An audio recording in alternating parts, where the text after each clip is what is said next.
అదేవిధంగా మిత్రులారా, ఈ వరంగల్ హైదరాబాద్ ఆనాడు నిజాం రాజులు పాలించినప్పుడు ఈ వరంగల్ సామ్రాజ్యం కాకతీయుల కంచుకోటలు, రాణి రుద్రమ, ప్రతాపరుద్రుడు ఒక పక్కన ఈ దేశానికి ఈ ప్రపంచానికి తలమానికమైన ఒక గొప్ప పరిపాలన అందించి కాకతీయులు కట్టిన గొలుసుకట్టు చెరువులు ఇవాళ ప్రపంచానికి ఆదర్శమైన నగరం. ఈ నగరం చారిత్రాత్మకమైన నగరం. ఇక్కడ కట్టిన 1000 స్తంభాల గుడి కావచ్చు, రామప్ప దేవాలయం కావచ్చు, ఇలా చెప్పుకుంటూ పోతే ఇక్కడున్న కోటలు కావచ్చు, ఇక్కడున్న చెరువులు కావచ్చు, ఇక్కడున్న సంస్కృతి ప్రపంచానికి ఆదర్శంగా ఉండే గొప్ప నగరం. అలాంటి నగరం ఉమ్మడి రాష్ట్రంలోనే కాదు, ప్రత్యేక తెలంగాణలో కూడా చంద్రశేఖరరావు గారి చేతిలో మోసపోయి గోసపడుతుంటే ఈ నగరము ఇది పట్టణంగానే నిలిచిపోతే ఈ పట్టణాన్ని గొప్ప నగరంగా చెయ్యాలి. హైదరాబాదు నగరానికి పోటీ నగరంగా ఒక అద్భుతమైన అభివృద్ధి చేయాలని ఆలోచన చేసినాం.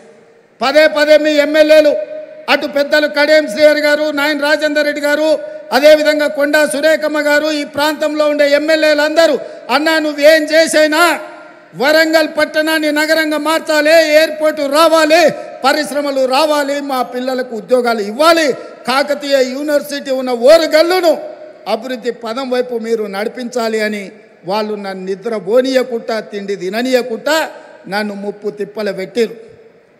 సూచన 2-3 సార్లు అడిగి వదిలేస్తారేమో, మర్చిపోతారేమో అని. కానీ వాళ్ళు మర్చిపోలే. నిత్యం గుర్తు చేస్తూనే కలిసినప్పుడల్లా కాగితం తెచ్చి ఇచ్చేటోళ్ళు.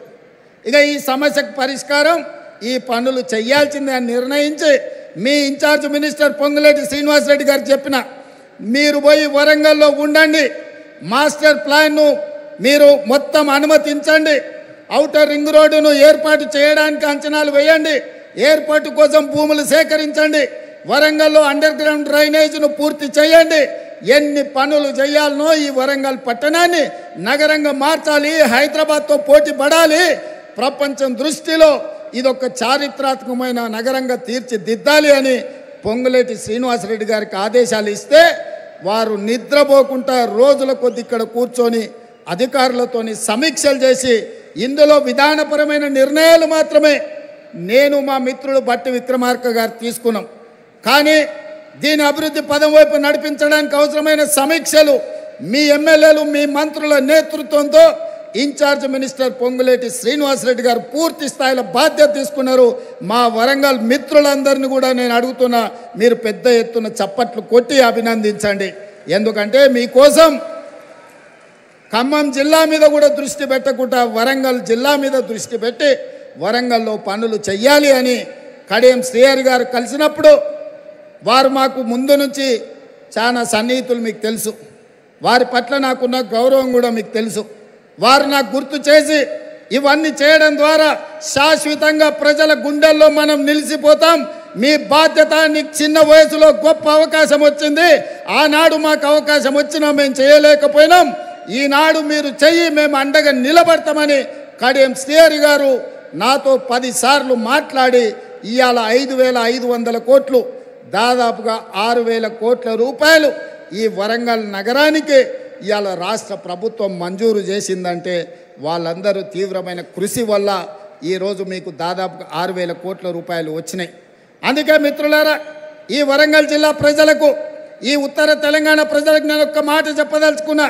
ఇది 2 శాసనసభ నియోజకవర్గాలకు సంబంధించిన అభివృద్ధి కాదు, మొత్తం ఉత్తర తెలంగాణకు సంబంధించిన ఆదిలాబాద్ కావచ్చు, ఖమ్మం కావచ్చు, కరీంనగర్ కావచ్చు, లేకపోతే వరంగల్ కావచ్చు, సగం నల్గొండ కావచ్చు, ఈ వరంగల్ ప్రాంతమే అత్యంత దగ్గరి ప్రాంతం. ఈడ జాతీయ స్థాయి ఎయిర్పోర్టు రావడం, జాతీయ స్థాయి పరిశ్రమలు రావడం, ఈ నగరంలో అండర్ గ్రౌండ్ డ్రైనేజ్ రావడం, కాకతీయ యూనివర్సిటీని అభివృద్ధి పదం వైపు నడిపిస్తే సగం తెలంగాణ అభివృద్ధి జరిగినట్టే. ఈ వరంగల్ అభివృద్ధి అనేది సగం తెలంగాణకు అభివృద్ధి చేసినట్టే అని భావించి ఈనాడు మా ప్రభుత్వం ఈ బాధ్యత తీసుకున్నది. ఇది పూర్తి చేసే వరకు నేను నిద్రపోను, మా అధికారులను, మా మంత్రులను నిద్రపోనీయనని మీకు నేను మాట ఇస్తున్నా. ఎందుకంటే నేను నిన్న మన మహారాష్ట్ర ఎన్నికల్లో పోయినా, ఎన్నికల్లో ఎక్కడ పోయినా ఎయిర్పోర్ట్లు ఉన్నాయి. నేను ముంబై, పూణేనే అనుకున్నా, కానీ సోలాపూర్ పోయినా, నాందేడ్ పోయినా, ఎక్కడికి పోయినా ప్రతి 100-150 కిలోమీటర్లకు బస్సు డిపోలు ఉన్నట్టు మహారాష్ట్రలో ఎయిర్పోర్టులు ఉన్నాయి.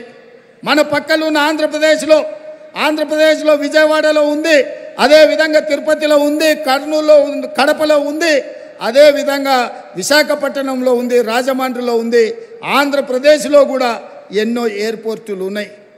ఈ రకంగా ఏ రాష్ట్రం తీసుకున్నా 5, 6, 10 ఎయిర్పోర్టులు ఉంటే తెలంగాణ రాష్ట్రంలో ఒకే ఒక్క ఎయిర్పోర్టు, అది హైదరాబాదు నగరంలో ఉంది.